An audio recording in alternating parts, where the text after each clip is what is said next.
కేంద్ర హోంశాఖ సహాయ మంత్రి కుటుంబ సభ్యులు కుమారుడు కదా, ఒక నిఘా ఉండదా మరి పిల్లగాడు ఏం ఎగ్జాక్ట్లీ చేస్తున్నాడు? బుచ్చన్న గారు, మీకు వచ్చిన అనుమానం బీజేపీలకు రావట్లేదు, మీకు వచ్చిన అనుమానం పోలీసులకు రావట్లేదు. నిజంగా చాలా మంచి ప్రశ్న అడిగారు. నేను కూడా అదే ప్రశ్న అడిగిన. ఒక కేంద్ర హోంశాఖ సహాయ మంత్రి,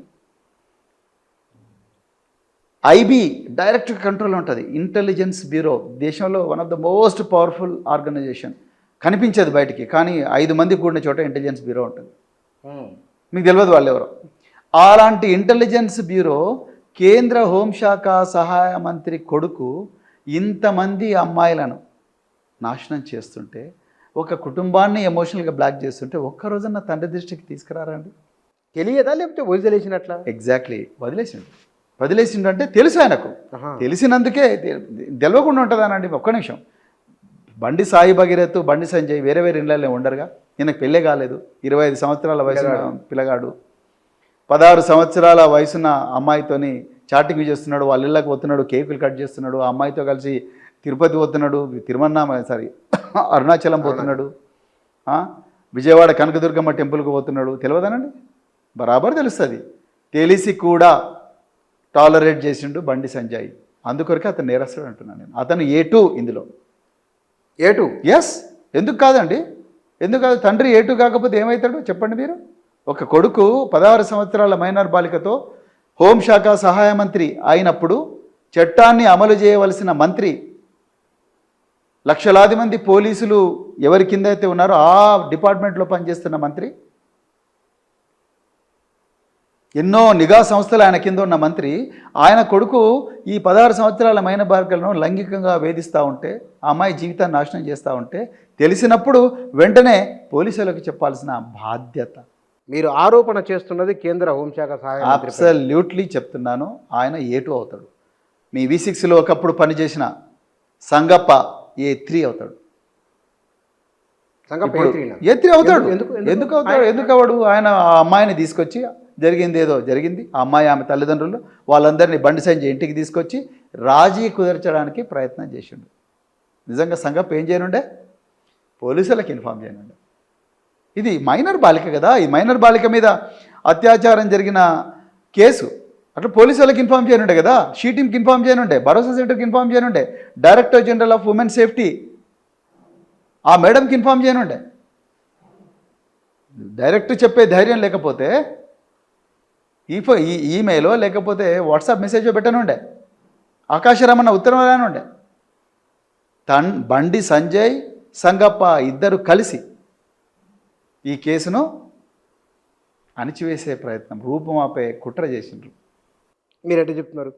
లేకపోతే మే 8వ తారీఖు నాడు, ఏప్రిల్ 23వ తారీఖు నాడేమో సంగప్ప వీళ్ళని తీసుకొని ఇక్కడికి పోతాడు, జూబ్లీహిల్స్లో బండి సంజయ్ ఇంటికి పోతాడు.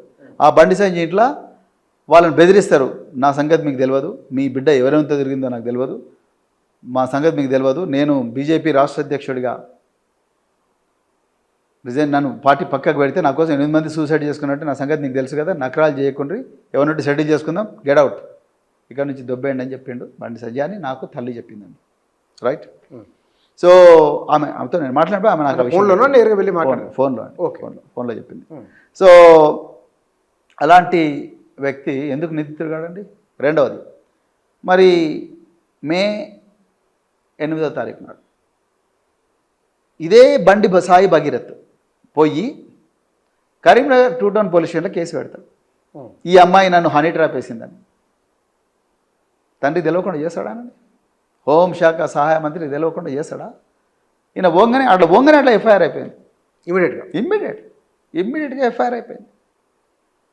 తప్పుడు సెక్షన్లతో చేసిండ్రు. ఆ ఎఫ్ఐఆర్లో ఎంత ఘోరం అంటే, మీరు ఆ సెక్షన్ 5 308 పెట్టిండ్రు, 308 BNS పెట్టిండ్రు. ఎక్స్టార్షన్ అంట. ఈ అమ్మాయి 5 కోట్లు డిమాండ్ చేసింది. ఈ అమ్మాయి వాళ్ళ కుటుంబం అంతగా, వీళ్ళందరూ మమ్మల్ని చంపుతామని, ఎవరు అమ్మాయి వాళ్ళు వీళ్ళు చంపుతామని, ఏది బండి సంజయ్ కొడుకును, ఆ పిల్లగాడు దునాయి చేస్తున్నాడు అందరినీ, మమ్మల్ని చంపుతామని యూనియన్ హోమ్ మినిస్టర్ కొడుకును చంపుతామని చెప్పి, నా ప్రాణాలకు ప్రమాదం ఉన్నది అని చెప్పి పెడితే పోలీసు వాళ్ళు అమాయకంగా 308 బుక్ చేసిండ్రు. అంటే దానికి 10 సంవత్సరాల జైలు శిక్ష. ఆ అమ్మాయిని అరెస్ట్ చేస్తే ఇప్పుడు బాధితురాలను జైలుకు పోతుంది. ఆ పరిస్థితి ఎంత ఘోరం అండి పోలీసులు. ఇదా? కేంద్ర హోంశాఖ సహాయ మంత్రి ప్రోద్బలం లేకుండానే కరీంనగర్లో కేసు జరుగుతుందా? మీరు చెప్పండి. కానీ పోలీసులు మరి అట్లా ఆ సెక్షన్ పెట్టడం వాళ్ళకి తెలియదా? అదే అడుగుతున్నా, ఏది పెట్టదో వాళ్ళకి తెలియదా? నిజంగా మిమ్మల్ని చంపుతాము, మిమ్మల్ని కత్తి తీసుకొని వస్తానో, లేకపోతే బిడ్డ నీ సంగతి చేస్తే విషయం వేస్తావు నీ మీద అని అంటే 308 పెట్టాలి. నా దగ్గర ఉంది, నీ చూపించమంటే చూపిస్తే ఇప్పుడు నేను. మరి ఈ అమ్మాయి కేసు పెడితే నిజమే? ఈ అమ్మాయి సాయంత్రం అమ్మాయి పోలే, వాళ్ళ అమ్మ పోయింది. తల్లి చిన్నపిల్ల ఎట్లా పోతుంది? ఆ పిల్ల తల్లి పోతుంది, చిన్న పాప తల్లి ఓ 2 శ్రేయభిలాషులను తీసుకొని పోతుంది పేట్ బషీరాబాద్ పోలీస్ స్టేషన్కో. 6:30కో 7 గంటలకు పోతే 12 గంటలు ఇది కంప్లైంట్ మార్చు, అది మార్చు, ఇది మార్చు అని చెప్పి అక్కడ ఉండే ఇన్స్పెక్టరు, అక్కడ ఉండే ఏసీపీ, డీసీపీలు వీళ్ళందరూ కూడా ఆ అమ్మాయి మీద. అంటే కేంద్ర మంత్రికి భయపడ్డారా? లేకపోతే కేంద్ర మంత్రి రేవంత్ రెడ్డి, బండి సంజయ్ ఇద్దరు దోస్తులండి. రాష్ట్రంలో హోంమంత్రి ఎవరు? రేవంత్ రెడ్డి. కేంద్రంలో హోంమంత్రి ఎవరు? బండి సంజయ్. వీళ్ళిద్దరు దోస్తులు, ఒకరు కాపాడుకుంటున్నారు. రేవంత్ రెడ్డి చేసే కుంభకోణాలన్నిటికీ శ్రీరామ రక్ష బండి సంజయ్, బండి సంజయ్ చేసే దుర్మార్గాలన్నిటికీ కూడా శ్రీరామ రక్ష. ఆధారాలు ఏమున్నాయి మీకు తెలుస్తలేదానండి?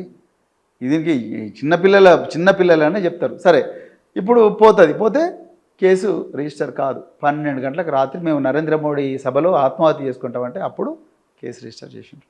నేను అందుకొరకే చెప్తున్నా, సైబరాబాద్లో పేట్ బషీరాబాద్ ఇన్స్పెక్టర్ని, ఏసీపీని, డీసీపీని వీళ్ళ ముగ్గురిని సస్పెండ్ చేయాలి. ఒకవేళ సిపి పాత్ర కూడా దీంట్లో ఏమైనా ఉంటే దాని మీద కూడా విచారణ చేసి ఆయన మీద కూడా యాక్షన్ తీసుకోవాలి. ఎవ్వరు చట్టానికి ఎవరు అతీతులు కాదు. కండక్ట్ రూల్స్ అందరికీ సమానమే. సార్, సాధారణంగా మీరు సర్వీస్ నుంచి వచ్చారు కాబట్టి ఏదన్నా పెద్దవాళ్ళ కుటుంబ సభ్యుల ఘటన జరిగినప్పుడు పోలీసులపైన ఎట్లాంటి ప్రెజర్ ఉంటుంది? ఏముంటుంది? మా పిల్లవాడు ఎట్లా బయటపడ్డాడు చూడండి అంటారు. వాళ్ళు ఫోన్ చేసేది సార్ చూసుకోండి సార్, కొంచెం లైట్ సెక్షన్లో పెట్టి అంటారు. కరెక్ట్గా అదే జరిగింది ఇక్కడ. జరిగింది అదే. మా పిల్లవాడు సార్ తప్పు చేసిండు సార్, కానీ బయటపడ్డట్టు చూడండి అంటే ఎక్కడ పెద్దోళ్ళ దగ్గర, పెద్దోళ్ళు అంటే ముఖ్యమంత్రి కార్యాలయం నుంచి వస్తుంది, లేకపోతే హోమ్ మినిస్టర్ కార్యాలయం నుంచి వస్తుంది. సినిమాలో జరిగినట్టు జరుగుతుందా? బరాబర్ అదే జరుగుతుంది. చూసుకోండి సార్ అంటారు. వీళ్ళు more loyal then the king. రాజు కన్నా ఎక్కువగా లాయల్ గుంటోళ్ళు వీళ్ళు. సార్ తప్పకుండా సార్ మీరు మాకు వదిలేయండి అంటారు వీళ్ళు. నియత్ లేనోడైతే, నియత్ ఉన్నోడైతే సార్ చూస్తాం, ఏమన్నారు, చూస్తాం సార్, చేస్తాం సార్, కానీ ఎవిడెన్స్ పట్టిపోతామంటే. ఇంకా కొంతమంది నియత్ లేనోడైతే సార్ మాకు వదిలేయండి సార్, మేము చూసుకుంటాం, ఇవన్నీ మేము చాలా చూసినాం ఇట్లాంటివి అంటారు. సో అదే జరిగింది ఇక్కడ పేట్ బషీరాబాద్లో జరిగిన ఎఫ్ఐఆర్లో వాళ్ళు సెక్షన్ 11, సెక్షన్ 12 పెట్టిండ్రు. చిన్న కేసు, 2 సంవత్సరాలు 3 సంవత్సరాలు జైలు శిక్ష. అంటే వీళ్ళ బొంగనే సెషన్ బెయిల్ వస్తుంది, లేకపోతే హైకోర్టులో యాంటిసిపేటరీ బెయిల్ వస్తుంది. మొదలు హనీ ట్రాప్ అనే చర్చ పెద్ద ఎత్తున వచ్చింది. ఎందుకు జరిగిందంట సార్? ఏ కారణం? బీజేపీ వాళ్ళ కుట్ర. ఈరోజు కూడా చేస్తున్నారు అలా కుట్ర. ఆ అమ్మాయి ప్రైవేట్ వీడియోలను కూడా బయట పెడతా ఉన్నారు. ఎంత నీచులు ఈ బీజేపీ ఐటీ సెల్ వాళ్ళు. ఆ అమ్మాయి ప్రైవేట్ వీడియోలను బయట పెడుతున్నారు మన ఇళ్ళల్లో. నేను అందుకొరకే మా బీజేపీలో ఆడపిల్లలు ఉంటారు కదా, అదే చెప్తున్నా. మీ బీజేపీలో ఉండే అక్కలు, చెల్లెలకు, అన్నలకు, తమ్ములకు అందరికీ చెప్తున్నా. ఇవాళ రఘునందన్ రావు పొద్దున్న లేస్తే మన ఇంతకుముందు బీఆర్ఎస్ సమయంలో ఒకసారి పబ్లో ఒక ఫారినర్ను 3 పిల్లలు 4 పిల్లలు ఈ హైదరాబాద్ చుట్టంతా తిప్పుకుంటూ ఆమెతో అత్యాచారం చేసిందనే వార్తలు వచ్చినాయి, వీడియోలు వస్తే. ఆ వీడియోలను కూడా ప్రజలకు చూపించుకుంటా రఘునందన్ రావు పెద్ద ప్రెస్ మీట్ పెట్టండి. ఎందుకు ఇలా Raghunandan Rao BJP MP silent అయిపోయింది చెప్పండి? ఎక్కడ పోయిండు బీజేపీ మహిళా మోర్చా నాయకురాలు? ఎందుకు మాట్లాడతలేరు? బీజేపీ అధ్యక్షుడు రామచంద్రరావు ఏమంటాడు, ఇది కొడుకు చేసినండి, తండ్రికి ఏం సంబంధం అంటాడు. ఆయన లాయరేనా అంటే ఆయన లాయర్ నుంచి వచ్చిండు, కొడుకు చేస్తే తండ్రికి ఏం సంబంధం? ఏది కోర్టులో వాదిస్తున్నావు నువ్వేమన్నా రామచంద్రరావు? ప్రజాక్షేత్రంలో ఉన్నావు. తండ్రికి తెలియకుండా తండ్రి వెనకేసుకొచ్చిన విషయం మీకు తెలియదా? తండ్రి కొడుకు ఒకటే ఇంట్లో ఉన్న విషయం మీకు తెలియదా? 4 రోజుల సంవత్సరం పాటు తండ్రి కొడుకు ఒకటే అమ్మాయితో తిరుగుతున్న విషయం తెలియదా? ఆ అమ్మాయి మైనర్ అన్న విషయం మీకు తెలియదా? ఆ కుటుంబం మీ దగ్గరికి వచ్చిన విషయం మీరు కరెక్ట్ కాదా? రండి మరి పోదాం, ఏ దేవుని దగ్గర పోదాం, ఆంజనేయ స్వామి దగ్గర పోదామా, లక్ష్మీనరసింహ స్వామి పోదాం, మా కొమరేలి మల్లన్న దగ్గర పోదామా, లేకపోతే శ్రీశైలం పోదాం, రండి నేను కూడా వస్తాను తడి బట్టలతో.